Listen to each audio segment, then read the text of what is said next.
हमारा जो चैप्टर चल रहा था अध्याय 8 प्राथमिक व्यवसाय, उन्हीं को जो है आज अपन आगे कंटिन्यू करने वाले हैं। कुछ प्राथमिक व्यवसायों के बारे में बच्चों अपन ने पहले पढ़ लिया था। उसमें लकड़ी काटना, मछली पकड़ना, ये सारे प्राथमिक व्यवसाय थे। उनके कुछ के बारे में अपन ने जानकारी प्राप्त कर ली थी। आखेट, कृषि। आज अपन कुछ बचे हुए जो प्राथमिक व्यवसाय है उनके बारे में पढ़ेंगे। अगला हमारा प्राथमिक व्यवसाय है बच्चों लकड़ी काटना, यानी जंगलों से प्राचीन समय में घूम घूम के लकड़ी काटने का काम होता था। वो भी एक प्रमुख प्राथमिक व्यवसाय माना जाता है। तो ज़्यादा परेशानी आपको इसमें आएगी नहीं, इसलिए एक बार देख लेते हैं। यह भी मानव का एक प्रमुख प्राथमिक व्यवसाय है। इसमें वनों से लकड़ी काटना, उसके लट्ठे बनाना, उन्हें आरा मशीन तक पहुंचाना आदि शामिल है। इस व्यवसाय में भी अन्य व्यवसायों की तरह महत्वपूर्ण बदलाव आया है। पहले लकड़ी को केवल ईंधन के लिए काटा जाता था, लेकिन आज इसका प्रयोग कई उद्योगों में कच्चे माल के रूप में किया जाता है। कागज़ और फर्नीचर आधारित उद्योग भी इसी उद्योग पर आधारित है, यानी वर्तमान में जो कागज़ और फर्नीचर उद्योग है वो भी लकड़ी काटने पर ही आधारित है। इस चित्रों में देखो बच्चों, भारत में लकड़ी के जो प्रमुख उद्योग है काटने के, उनको दर्शाया गया है। पहले वाले चित्र में भारत में लकड़ी व्यवसाय को इसमें दर्शाया गया है।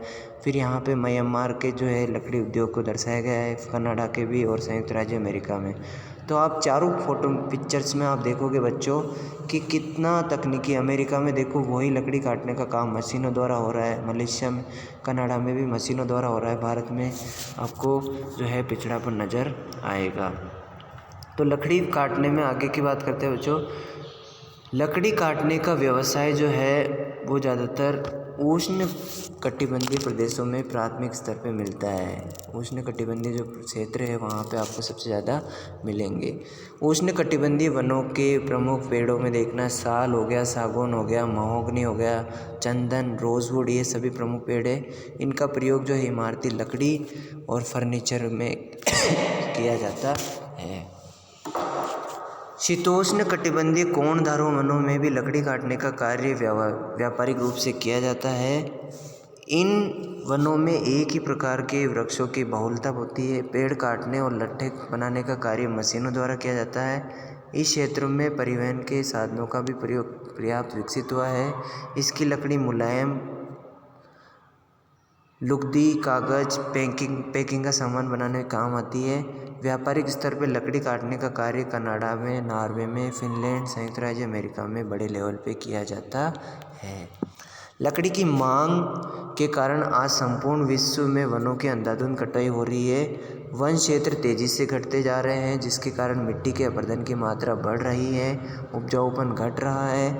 तो मृदा के कारण नदियों में भयंकर बाढ़ भी आ रही है, जिससे पर्यावरण असंतुलित होता जा रहा है। वनों की कटाई के नुकसान है बच्चों। वनों की कटाई से क्या क्या नुकसान होता है तो ये सभी आपको बताए गए हैं। अगला हमारा जो प्राथमिक व्यवसाय है वो है खनन। खनन यानी खानों से खनिज निकालना। Very good.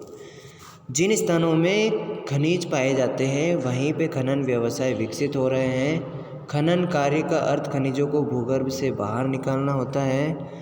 खनिजों के विश्व वितरण में अत्यधिक असमानता पाई जाती है। खनिज प्राकृतिक रासायनिक तत्व या यौगिक होते हैं। ये अपने भौतिक एवं रासायनिक गुणों से जाने जाते हैं। जिन स्थानों से खनिज निकलते हैं उन्हें खान कहते हैं। सभी को पता है खान है। मानव विकास के इतिहास में खनिजों की खोज कई अवस्थाओं में देखी जा सकती है, जैसे पुनर्पाषाण काल, ताम्र युग, कांस्य युग, लोहा युग। आज हम इस्पात युग में रह रहे हैं। प्राचीन काल में खनिजों का उपयोग औजार बनाने में, हथियार बनाने तक ही सीमित था। इसका वास्तविक विकास तो औद्योगिक क्रांति के पश्चात ही संभव हुआ है। निरंतर इनका महत्व बढ़ता जा रहा है। आज किसी देश की सभ्यता और आर्थिक जीवन का मापदंड जो है खनिजों के उपयोग की मात्रा ही है, क्योंकि यह उद्योग एवं व्यापार जगत की धुरी है। यह किसी देश की प्राकृतिक संपदा होते हैं खनिज, जिनमें लोहा धातु सबसे उपयोगी है। कोयला, पेट्रोल और शक्ति आधार स्तंभ है। इसमें लोहा पूरक और अलोहा धातुओं का भी राष्ट्र के औद्योगिक विकास के लिए आवश्यक मानी जाती है। पहले चित्र देख लेते हैं। यहाँ पे भारत में कोयला उद्योग है, ये दिखाया गया बच्चों आपको। फिर यूरोप में कोयला खनन, अफ्रीका में तांबा गलाने का कार्य और यूरोप में खनन का कार्य भी आपको नज़र आएगा इन चारों चित्रों में। ये था हमारा खनन का। आगे देखते हैं खनन को, इसी से रिलेटेड को। खनन कार्य को प्रभावित करने वाले कुछ कारक होते हैं बच्चों। कौन कौन से कारक हैं जो खनन को देखना। खनन की उपस्थिति मात्र से उसका खनन संभव नहीं होता है, बल्कि भौतिक और मानवीय दशाएं भी खनिज उत्पादन को जो है प्रभावित करती है। पहला प्राकृतिक दशाएं, जैसे खनिज भंडारों की स्थिति जो है इसको प्रभावित करती है। खनिज की कोटि, मात्रा, प्रकार, संपन्नता और बाजार क्षेत्रों की समीपता भी जो है खनन कार्य को प्रभावित करती है। अगर ये सारी दशाएं अनुकूल है तो आपका खनन कार्य इजीली हो जाएगा, और प्रतिकूल है तो आपको खनन कार्य करने में कठिनाइयाँ होगी। दूसरा, मानवीय दशाएं देखना। मानवीय दशाओं के अंतर्गत खनिज की मांग, यातायात की सुविधा, पूंजी, श्रम, तकनीकी विकास और सरकारी नीतियाँ आदि प्रमुख है। अगला देखना, खनिज की विशेषताएं। इम्पोर्टेंट प्रश्न बन सकता है इस पे। खनिज की कुछ आधारभूत विशेषताएं होती है। पहला, पृथ्वी पर इसका वितरण समान नहीं है। अधिकांश खनिज निश्चित एवं अनव्यवहार्य होते हैं, जिनका वापस इनकी आपूर्ति नहीं हो पाती है। अधिकांश खनिज भूगर्भ में छिपे हुए, जिनके सर्वेक्षण और उत्खनन के लिए बड़ी मात्रा में पैसा, श्रम और विकसित तकनीकी आवश्यकता होती है। निरंतर खनन द्वारा खानें दिन प्रतिदिन खर्चीली और अनार्थिक होती जा रही है। कोई भी देश खनिजों के उत्पादन में आत्मनिर्भर नहीं है।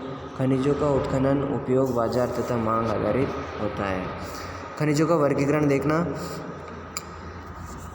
पूरे विश्व में भूपटल में 1600 से भी अधिक खनिज पाए जाते हैं। इसमें से 200 खनिजों का उत्पादन औद्योगिक उपयोग के लिए हो रहा है।